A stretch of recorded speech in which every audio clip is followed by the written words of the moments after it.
and welcome to English class and I am your English ma'am Komal ma'am. आज है day 21 और मैंने सोचा क्लास 10th और 12th के लिए दोनों के लिए कुछ सेम ही लेकर आऊं। मन कर रहा है कुछ गाना गाने का। कबूतर जा जा जा कबूतर जा जा। बाकी का गाना आप पूरा करके दिखाओ। Yes you guessed it right. इसमें आएगा वर्ड लेटर, चिट्ठी। तो आज हम लेटर राइटिंग पर पढ़ने जा रहे हैं। ये है क्रिएटिव राइटिंग स्किल्स का क्वेश्चन।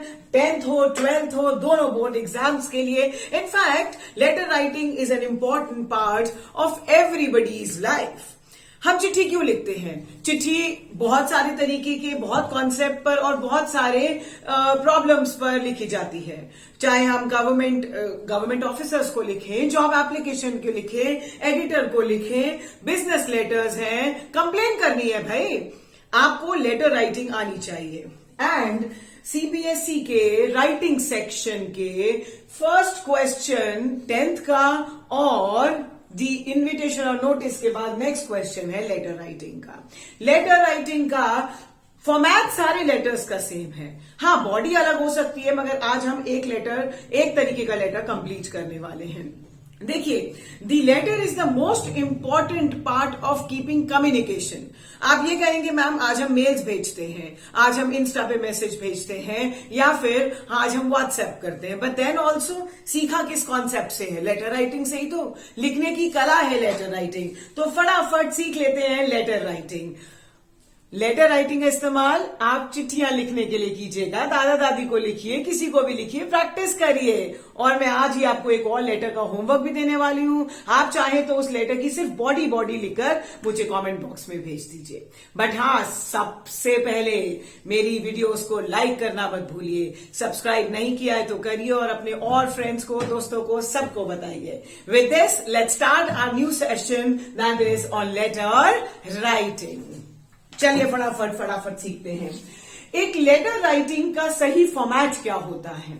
देखिए, एक लेटर को में कंपोज करा जाता है। जब एक लेटर बनाते हैं तो किन चीजों का ध्यान रखें? उसके फॉर्मेट का।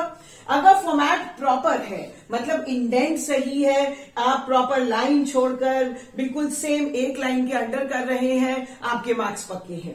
फॉर्मेट होना चाहिए कंटेंट। कंटेंट का मतलब क्या है? जो लेटर का क्वेश्चन है, जो डिमांड है, वो डिमांड आप पूरी कर रहे हैं। आप वो चारों वैल्यू पॉइंट्स डाल रहे हैं जो क्वेश्चन की नीड है, तो आपका कंटेंट पूरा है। तीसरा आता है organisation of ideas. Organisation of ideas का मतलब क्या है कि क्या आपने चीजों को प्रॉपर स्ट्रक्चर किया है, मतलब फॉर्मल टोन यूज किया है कि नहीं। क्योंकि 12th में हो 10th में हो, we have formal letter writings. हाँ, लेटर्स दो तरीके के होते हैं, informal, formals, but yes in 10th and 12th we have formal letter writings. और फॉर्मल लेटर राइटिंग्स है तो हमें प्रिसाइज बात करनी है और कम से कम शब्दों में एग्जैक्ट वर्ड्स के साथ अपना मैसेज कन्वे करना है। और इसके लिए हमारा काम स्ट्रक्चर्ड होना चाहिए, फॉर्मल टोन होनी चाहिए, टेंस और वोकैबुलरी का सही इस्तेमाल होना चाहिए। अगर आपका ये सब काम पूरा है, आपने रेलेवेंट और अप्रोप्रिएट सेंटेंसेस लिखे हैं, तो आपके 2 मार्क्स पक्के हैं। आपने ऑलमोस्ट लिख दिया तो 1.5 मार्क्स। और आपने मेजर मिस्टेक्स कर दी, आपने 4 की जगह 2, कुछ टेंसेस मिस्टेक, वोकैबुलरी में गलत वोकैबुलरी, रेलेवेंट आइडियाज नहीं दिए, तो 1 मार्क्स रह जाएगा। So if you want 2 marks you will have to bang on that.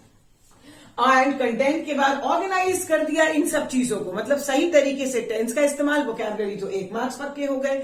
अब एक्यूरेसी का क्या मतलब है? अगर हम पूरे लेटर को देखें तो हमारा अगर लेटर में कोई स्पेलिंग मिस्टेक नहीं होता तो हम एक्यूरेट हैं।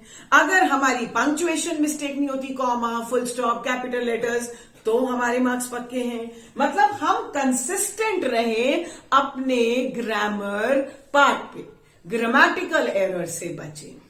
Is that very clear? I hope clear हो गया होगा कि एक लेटर को सही लिखने के लिए फॉर्मेट पूरा हो, कंटेंट हो, पूरे वैल्यू पॉइंट, आइडियाज को ऑर्गेनाइज करो, मतलब टोन फॉर्मल हो, वोकैबुलरी हो, और आप रेलेवेंट आइडियाज लिखें। और वो रेलेवेंट आइडियाज क्या है? कंटेंट है। और चौथा एक्यूरेसी। फटाफट बात करते हैं फॉर्मेट कैसा हो। जब हम एक लेटर लिखते हैं, याद रखिए एग्जाम्स में, give me 1 minute, I take a chalk. मान लीजिए ये आपके बोर्ड एग्जाम की आंसर शीट है। आपने ये ये तो आपको दिखा होगा मार्जिन मिलती है, इस मार्जिन से भी इतनी स्पेसिंग छोड़कर हमेशा एक ही लाइन के नीचे फॉल करे, ऐसा लेटर लिखते हैं। मतलब बॉक्स टाइप फॉर्मेट में लिखेंगे। आप देख सकते हैं that it is falling in under one line. क्या होगा, सबसे पहले आएगा सेंडर्स एड्रेस। मैंने स्क्वायर ब्रैकेट में डाला है, इसका मतलब क्या है, मैं एक एक लाइन की स्पेसिंग दे रही हूं। सेंडर्स एड्रेस 3 लाइन में, जो भी सेंडर है उसका एड्रेस, और अगर सेंडर्स एड्रेस नहीं है तो एग्जामिनेशन हॉल एबीसी। डेट, जिस दिन आप लेटर लिख रहे हैं एक लाइन छोड़ के। रिसीवर्स एड्रेस, रिसीवर एड्रेस क्या है, जिसको आप भेज रहे हैं, और आप चाहे वो एडिटर को भेज रहे हैं, मैनेजर को भेज रहे हैं, एचआर मैनेजर है, जिसको भी है उसकी पोस्ट पहले आएगी। The manager, ABC consultancy and Nehru Place Delhi, the editor, the Hindustan Times New Delhi. आज एक तरीके का लेटर कवर करा दूंगी, लेटर टू एडिटर कराती हूं, कल दूसरे तरीके के लेटर वीडियो में मिलेगा आपको। और इन सब के बाद हमने एक एक लाइन की स्पेसिंग छोड़ी है। Let's not forget that. उसके बाद आ गया subject. Subject should be very crisp, should be very perfect, मतलब ऐसा कि बैंग क्वेश्चन को क्या चाहिए, क्वेश्चन क्या कहता है, वो सब्जेक्ट उसकी फेस वैल्यू है। टू द पॉइंट हो, अच्छे वर्ड्स हो, और वो सब्जेक्ट एग्जैक्टली ये बता दे कि लेटर में क्या लिखा है। ज्यादा बड़ा सब्जेक्ट ना हो, max to max 4 words 5 words, that's it. और कई बच्चे, मैंने बोर्ड एग्जाम में बच्चों की ये गलतियां देखी हैं कि फॉर एग्जाम्पल ये सब्जेक्ट है, अब आपने सब्जेक्ट लिखा लिखा लिखा, अब जब सब्जेक्ट कोई 1-2 वर्ड रह गए तो बच्चे सब्जेक्ट इसी के नीचे लिख देते हैं। That is major mistake, let's avoid it. जब आपको, अगर आपके 2 वर्ड्स रह गए हैं तो आप इसी के अंदर लिखिए। Please do not come here, subject word के अंदर मत आइए, इसी के नीचे लिखिए। Is that clear? Apart from this, after subject salutation. Salutation क्या होता है? Respected sir, ma'am, dear sir, ma'am, और सर स्लैश मैम। इन सब के बाद एक एक लाइन है। आप देख सकते हैं मैंने ये एरो करे हैं, ये एरो स्पेसिफिक एरोज हैं। मतलब आप सब्जेक्ट इधर, सैल्यूटेशन ऊपर, सैल्यूटेशन नीचे, सब्जेक्ट ऊपर कर सकते हैं। I mean vice versa. अब बात करते हैं कंटेंट कहां लिखेंगे हम। तो कंटेंट के लिए ही तो लेटर की बॉडी है। आई मीन अब सैल्यूटेशन के बाद शुरू होता है body of letter. 10th class में आप 2 पैराग्राफ में लिख लीजिए, बट देन कंसिस्टेंट अच्छे वर्क के लिए 12th क्लास याद रखिएगा, the letter has to be written in 3 paragraph, means the body of the letter has to be compiled in 3 paragraph. अब मैम 3 पैराग्राफ में क्या बात करें, सब बता दूंगी। आज हम लेटर टू एडिटर करेंगे, उनकी स्टार्टिंग क्या लिखना है, सारे इंपॉर्टेंट लाइंस सब आपका हेल्प करके ही जाऊंगी।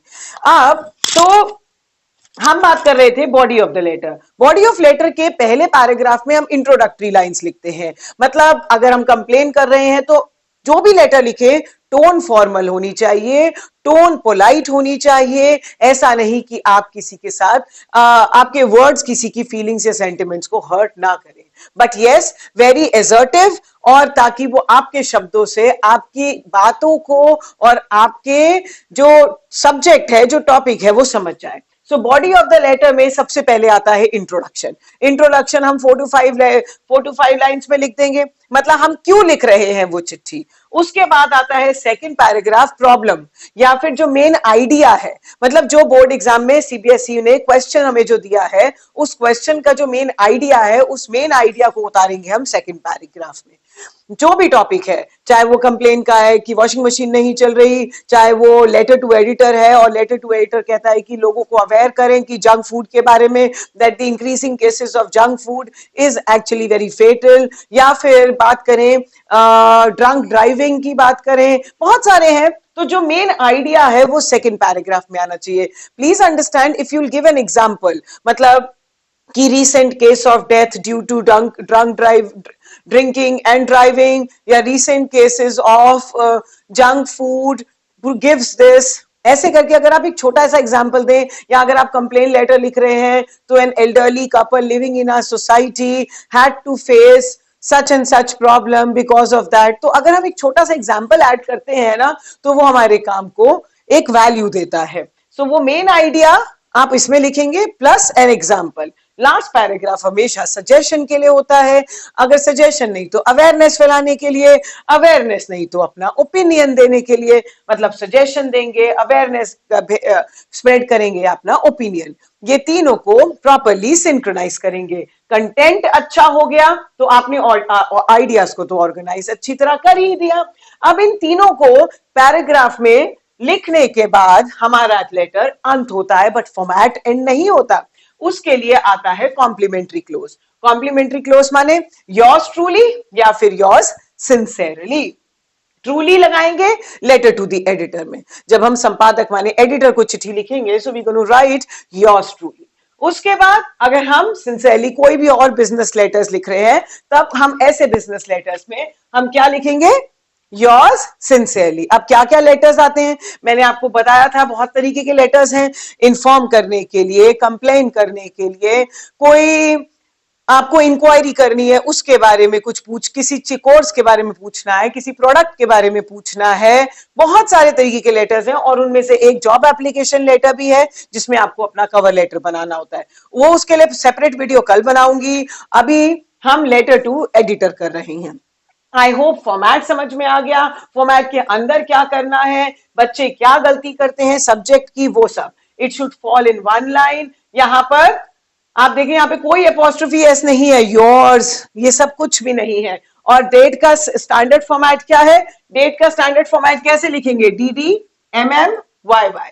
Let's understand, it's D date, MM month and YY is year. तो ये रहा हमारा पूरा प्रॉपर लेटर का format.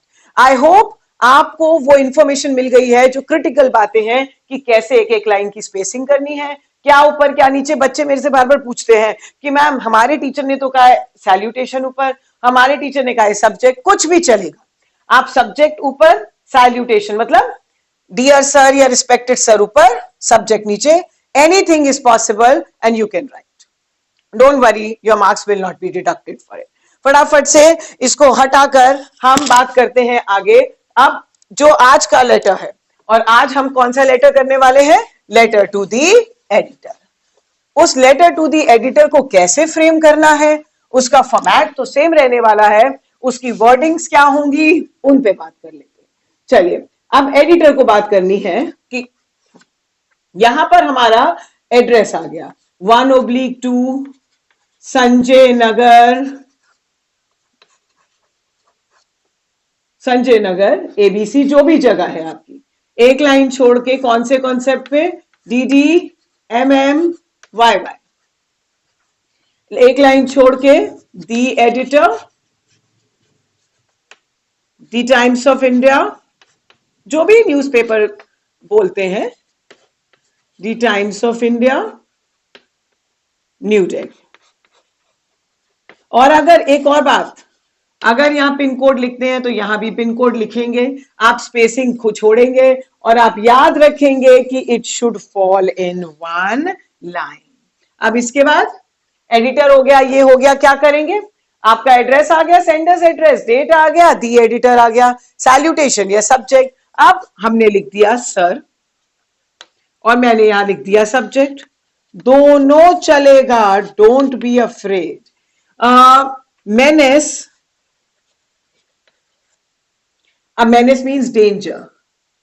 I hope that's clear. हाँ, तो अब बात कर रहे थे हम सब्जेक्ट की, वहां तक क्लियर हो गया। menace का मतलब हार्म पहुंचाना। drunk drivers, a menace to everyone, या a menace to commuters भी लिख सकते हैं हम यहां पर। Is that clear? I hope clear. मतलब the subject should be such that it should be the face value of the letter. कि drunk drivers, a menace to everyone, a menace to commuters, anything. आप चाहें तो ये हटा के drunk drivers, menace to everyone या commuters कर सकते हैं। ये हो गया हमारा सैल्यूटेशन भी, सब्जेक्ट भी। अब मैम बॉडी में क्या लिखेंगे, बॉडी में क्या लिखते हैं, जल्दी से लिख लो, कॉपी पेन निकालो, पॉज कर लेना, मैं पूरा ओरल डिक्टेट कर रही हूं। क्या लिखोगे, थ्रू द एस्टीम्ड, आपने ये बहुत पहले भी पढ़ा होगा, फिर से सुन लो, आप एस्टीम नहीं करोगे तो पहले ऐसे, through the columns of your esteemed daily, comma, I wish to express my concern regarding the increasing cases of accidents due to rash and reckless driving on highways and main roads, snatching away the life of common innocent commuters. मतलब पहले paragraph में हमें ये बता देना है कि why exactly are we writing a letter, what is the concept. So through the columns of your esteemed daily, I wish to express my concern regarding the increasing cases of rash and reckless driving and the death of commuters. अब आपने sorry first paragraph लिख दिया और एक line छोड़ के अब हम सेकंड पैराग्राफ, अब सेकंड पैराग्राफ में क्या लिखते हैं, सेकंड पैराग्राफ में हम कंसर्न लिखते हैं। मैंने बताया था मेन आइडिया क्या है हमारा, पीने की वजह से चलाते हैं जो पी के, उनसे होता क्या है। तो आप यहाँ पर ये आइडियाज पॉइंट्स क्या होंगे, वो औरों की लाइफ को डेंजर में डालते हैं, माने endangers the life of all the other people, even the passengers sitting in the car or the motorbikers. Everybody accept that speed thrills, but the drivers forget that drinking and driving kills. It can be fatal and it has always been deadly. इतने सारे rules बनाए गए हैं, but even then these people do not follow rules. The latest incident of road rage accident killing 7 people is an example of this drunk driving. मतलब आप एक example दे सकते हैं। हमारा सेकंड पैराग्राफ खत्म। अब थर्ड पैराग्राफ में मैंने क्या समझाया था, अवेयरनेस फैलानी है, मैंने सजेशन देना है। सजेशन क्या है कि I hope the concerned authorities और द गवर्नमेंट विल सीरियसली और gravely look into this matter. यही लाइंस याद कर लो, I hope the concerned authority या I hope the government will look into this matter and will make stern rules so that such people should be caught red-handed, they should be punished and penalized before the matter becomes bad to worst. बस ये lines मेरी याद कर लो, इसी में एक दो अपने सजेशंस ऐड कर दो। मतलब क्या है कि कुछ ऐसे रूल्स फ्रेम होने चाहिए, those rules should be strictly followed, they should be prohibited and drunk driving should be strictly checked. That's it. उसके बाद thanking you, yours truly ABC. खत्म हमारा letter and with this we come to an end of letter to the editor. कल लेकर आऊंगी मैं next letter, that is the job application letter. आपको homework देना नहीं भूल रही हूँ। ये जो लेटर मैंने आज समझाया, रैश और रेकलेस ड्राइविंग माने तेज चलाना but due to drunk driving. अब रैश रेकलेस ड्राइविंग बिना पिए भी हो सकती है, पी के भी हो सकती है। So this is drunk drivers a menace to everyone. आप चाहे तो ड्रंक ड्राइविंग पे अकेले लिख लीजिए, रैश और रेकलेस ड्राइविंग जो भी लिखेंगे लेटर का सिर्फ जो मेन कॉन्सेप्ट है मुझे कमेंट सेक्शन में लिख कर दीजिए, मैं आपके कमेंट्स का इंतजार करूंगी। Thank you so much, do like my videos, take care and bye.